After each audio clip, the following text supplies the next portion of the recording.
إن الحمد لله نحمده ونستعينه من يهده الله فلا مضل له ومن يضلله فلا هادي له وأشهد أن لا إله إلا الله وحده لا شريك له وأشهد أن محمدا عبده ورسوله أما بعد வலைக்கும் அஸ்ஸலாம் வரஹ்மத்துல்லாஹி வபரகாத்துஹு.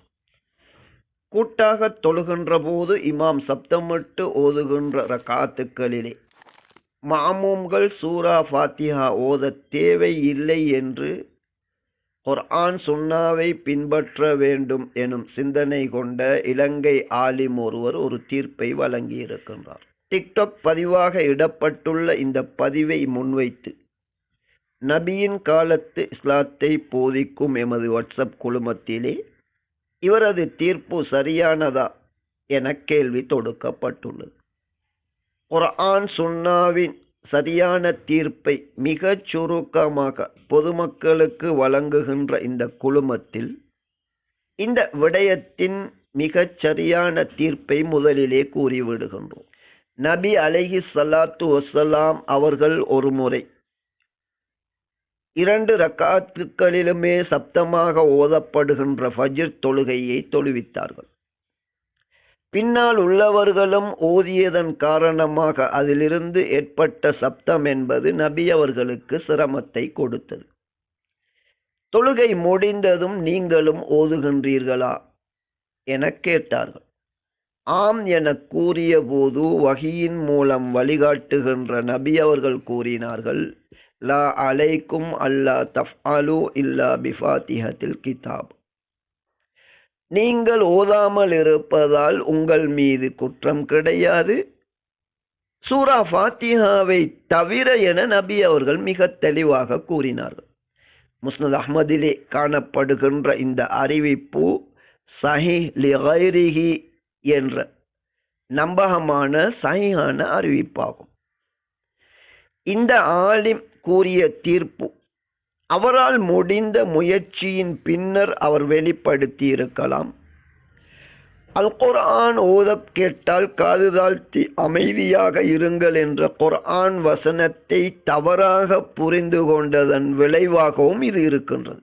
எப்படியோ குர்ஆனும் ஹதீஸும் முரண்படுவதில்லை. முரண்படுவது போன்று தோன்றினால் இரண்டையும் ஒன்றிணைத்து செயல்பட வேண்டும் என்ற விதியை சரியாக கூறியிருக்கின்றார். ஆனால் குர்ஆனுக்கு விளக்கம் கூறும் பொறுப்பு நபியிடம்தான் ஒப்படைக்கப்பட்டுள்ளது.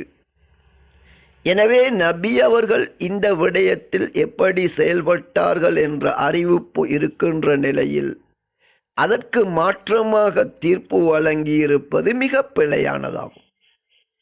ஒருவேளை இந்த அறிவிப்பு அந்த ஆலிமுக்கு தெரியாமல் இருக்கலாம்.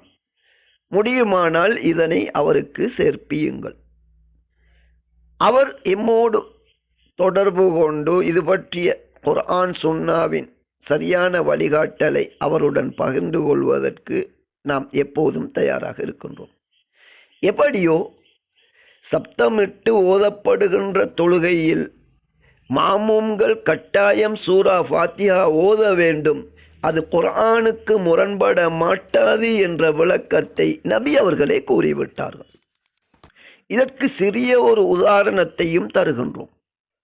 வெள்ளிக்கிழமையிலே ஜும்மா தொழுகைக்கு வருபவர் இமாமுடைய உபதேசம் ஆரம்பித்து விட்டால் அதனை காது தாழ்த்தி அமைதியாக இருந்து கேட்க வேண்டும் என இதே போன்று நபி அவர்கள் கூறுகின்றார்கள்.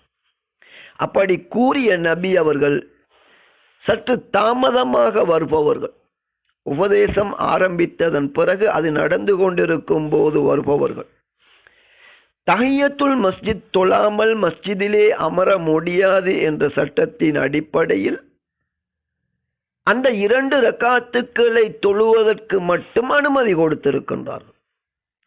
எனவே இமாமுடைய உபதேசத்தை காது தாழ்த்தி கேளுங்கள் என வலியுறுத்திய நபி அவர்கள் கட்டாயமான அந்த தஹிய்யத்துல் மஸ்ஜித் தொழுவது அதற்கு முரண்பட மாட்டாது என்ற விளக்கத்தை தந்திருக்கின்றார்கள்.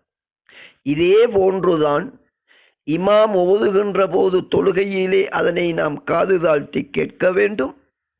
அதே நேரத்தில் கட்டாயமான சூரா ஃபாத்திஹாவை நாம் ஓதிக்கொள்ள வேண்டும் என்பதே நபியின் வழிகாட்டலாகும்.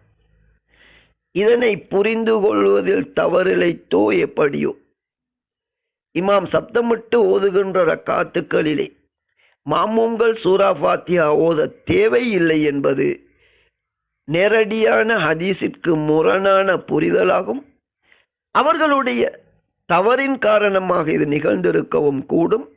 தெரிந்து கொண்டே இப்படி பிழையான தீர்ப்பை வழங்குவது நிச்சயமாக மக்களை நெருவழியிலிருந்து திசை திருப்புவதாகும். இப்படியான மோசமான செயலை எந்த ஒரு ஆலிமும் செய்யக்கூடாது. எனவே தொழுகையின் ஒவ்வொரு ரக்காத்திலும் சூரா ஃபாத்திஹா ஓதுவது கட்டாயம் என்பதே நபி வழியாகும், நபி வழிகாட்டலாகும்.